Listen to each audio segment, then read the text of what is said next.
दोस्तों नमस्कार, बहुत स्वागत आपका चौकस भारत में। मैं आपका दोस्त राजेंद्र। देखिए, जिस तरह से बिहार के राजनीतिक माहौल जो है या टेम्परेचर जिस तरह गर्म दिख रहा है, वैसे ही पार्टी के अंदर भी गर्माहट बहुत तेजी से बढ़ रही है। लेकिन पार्टी के नेता कितने सुरक्षित हैं अपने राज्य में, ये समझने की अब आवश्यकता आ गई है। समय चुनाव का है, कुछ ही दिन में आम चुनाव की घोषणा होगी।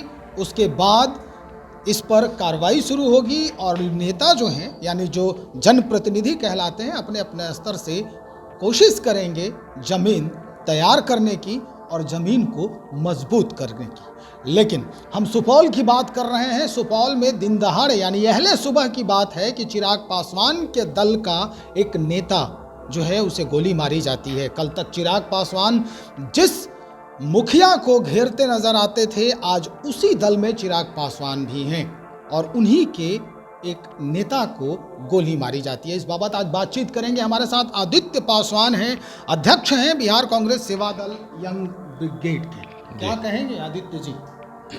देखिए, जिस तरह से चिराग पासवान जी ने बिहार को शर्मसार किया है बार बार, अगर आपको बिहार के अंदर कुछ भी इशू है, कोई अगर बिहार सरकार से प्रॉब्लम है, तो आप सरकार में बुरी बात।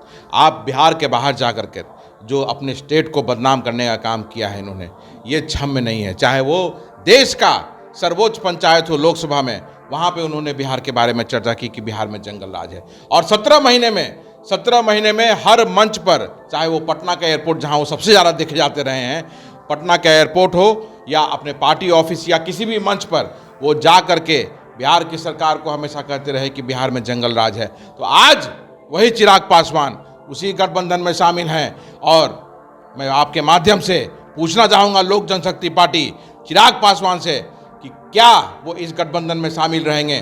कहते हैं कि मैं शेर का बेटा हूँ, तो शेर का बेटा इस तरह से किसी के सामने नतमस्तक नहीं होता है। जो गोली लगी है, गोली लगना ये क्षम्य नहीं है, किसी को भी हक नहीं है किसी को गोली मार दिया जाए। तो क्या हम अपराधियों का काम, जो पिछले 17 महीने का कार्यकाल जो रहा, जिसमें कांग्रेस पार्टी, जनता दल यूनाइटेड और राष्ट्रीय जनता दल साथ में थी, हम लोगों ने चुन चुन कर अपराधियों को सजा दिलाने का काम किया है, गिरफ्तारी कराने का काम किया है। तो आज वो क्या करेंगे और क्या बयान देंगे, मैं जानना चाहता हूँ आपके माध्यम से कि चिराग पासवान और लोक जनशक्ति पार्टी क्या इस मामले को लेकर कर अपना गठबंधन तोड़ेगी जनता दल यूनाइटेड के साथ और भारतीय जनता पार्टी के साथ। क्योंकि वो इसी मुद्दे को लेकर के, चाहे वो अपराध का तरह तरह का मुद्दा हो, अपराध तो होते रहते हैं, अपराध होते रहे हैं और आगे भी होते रहेंगे। सरकारों का काम होता है कि वो अपराध को नियंत्रित करे, अपराधियों को गिरफ्तारी करे, अपराधियों को पकड़े और सजा दिलाए। इसका मतलब ये नहीं है कि आप अपने राज्य को बदनाम करेंगे। जो वो बदनाम करने, क्या दिल्ली में क्राइम नहीं है या और राज्यों में क्राइम नहीं है? हम तो कहीं नहीं सुनते हैं कि वहाँ के नेता आकर के पूरे नेशनली बोलते हैं कि हमारे प्रदेश में ऐसा हो रहा है। बिहार से सिर्फ और सिर्फ चिराग पासवान एक ऐसा व्यक्ति है जो बिहार को बदनाम करता है बिहार के बाहर में जाकर के। तो आज अगर वो शेर के बच्चे हैं, शेर के बेटे हैं, तो गठबंधन तोड़ के दिखाएं अपना, और दिखाएं कि वो भी खुद शेर हैं। लेकिन एक बात तो है आदित्य जी, चिराग पासवान जैसा कि आप कह रहे हैं गठबंधन तोड़ने की बात, ये तो बहुत दूर की बात है। लेकिन वो हमेशा ये कहते रहे हैं कि भाई हम नीतीश जी के जो कार्यप्रणाली हैं, उनकी जो व्यवस्थाएं हैं, मैनेजमेंट है उनका, उससे हम हमेशा खपे हैं, उनके खिलाफ। भाई तो नीतीश जी मुखिया वही हैं, दल चेंज कर गया।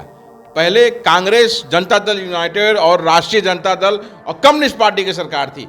आज जनता दल यूनाइटेड, भारतीय जनता पार्टी, हम और लोक जनशक्ति पार्टी, ये सब मिलके सरकार बनाए हुए हैं। लोक जनशक्ति पार्टी सरकार में शामिल नहीं है, मंत्रिमंडल में, लेकिन वो एक हिस्सा है उस गठबंधन का। तो सरकार का मुखिया वही है, दल बदला है, नीति बनाने वाला वही है। तो जब नीति बनाने वाला वही है, नीतीश जी से जब इनका विरोध था, नीतीश जी के नीतियों से जब इनका विरोध था, तो आज वो विरोध कहाँ गया? अगर सही में अपनी बात पर अड़ग रहने वाला व्यक्ति रहता तो वो कभी भी अपना नतमस्तक नहीं कराते अपने आप को। याद कीजिए वो दिन जब नीतीश कुमार जी ने गठबंधन तोड़ा और चिराग पासवान को जेपी नड्डा जी ने प्राइवेट जेट से लेकर के आए, यहाँ विधानसभा में नतमस्तक करा दिया नीतीश कुमार जी के सामने, और नीतीश कुमार जी ने तब शपथ लिया। कहाँ गया चिराग पासवान जी का वो बात कि मैं शेर का बेटा हूँ और मैं जब भी काम करूँगा अपने समाज के लिए काम करूँगा और अपने समाज का मोच ऊंचा करूँगा। समाज को उन्होंने नीचा दिखाने का काम किया है, समाज को वो सरकार के सामने नीचा कराने का काम किया है। आज अगर हमारा समाज नीचा है इस सरकार के सामने तो वो चिराग पासवान के सामने है। हमारी लड़ने की आदत रही है, हमारी अड़ने की आदत रही है।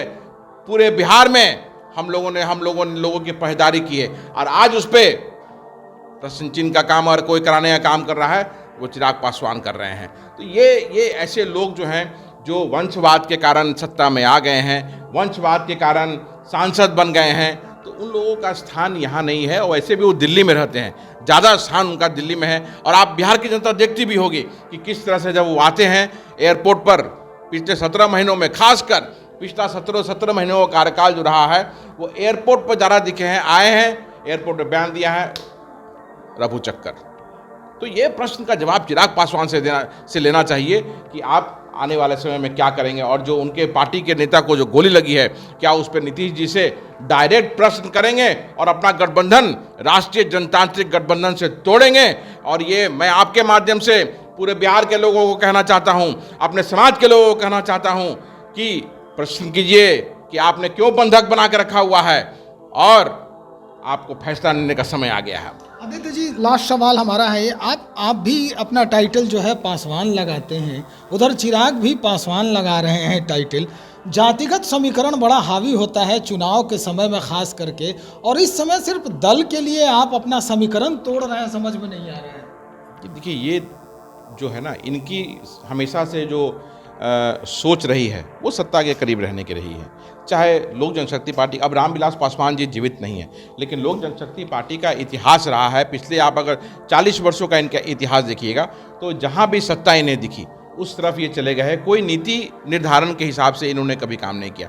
जब जहाँ सत्ता दिखी उस दल के साथ गठबंधन कर लिया और जा करके अपनी सत्ता को बचाए रखा। और आज चिराग पासवान भी बिल्कुल उसी रास्ते पे चल रहे हैं।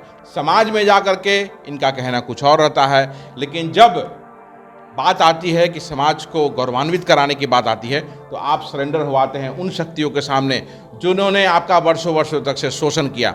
आप नतमस्तक हो आते हैं उन लोगों के सामने जो आरक्षण को लगातार कमज़ोर करते आ रहे हैं। आज आरक्षण को देश में कौन कमज़ोर कर रहा है? भारतीय जनता पार्टी और उसके मित्र दल जो हैं उन्होंने लगातार आरक्षण को कमज़ोर करने का काम किया है। वो कैसे काम किया है कि आरक्षण को कोई भी प्रत्यक्ष रूप से ब्रजेश जी नहीं हाथ लगा सकता है, जो भी हाथ लगाएगा वो जल जाएगा। आज भारतीय जनता पार्टी और उसके मित्र दल जो सरकार केंद्र में है वो क्या कर रही है? आज PSUs को बेच रही है और POCUs की नौकरियां खत्म कर दे रही है। तो जहां पे और कॉन्ट्रैक्चुअल बहाली हो रही है, जहां पे नौकरियां सरकारी निकलती थी आज कॉन्ट्रैक्चुअल नौकरियां निकल रही हैं, नौकरियां निकलने ही बंद हो गई हैं।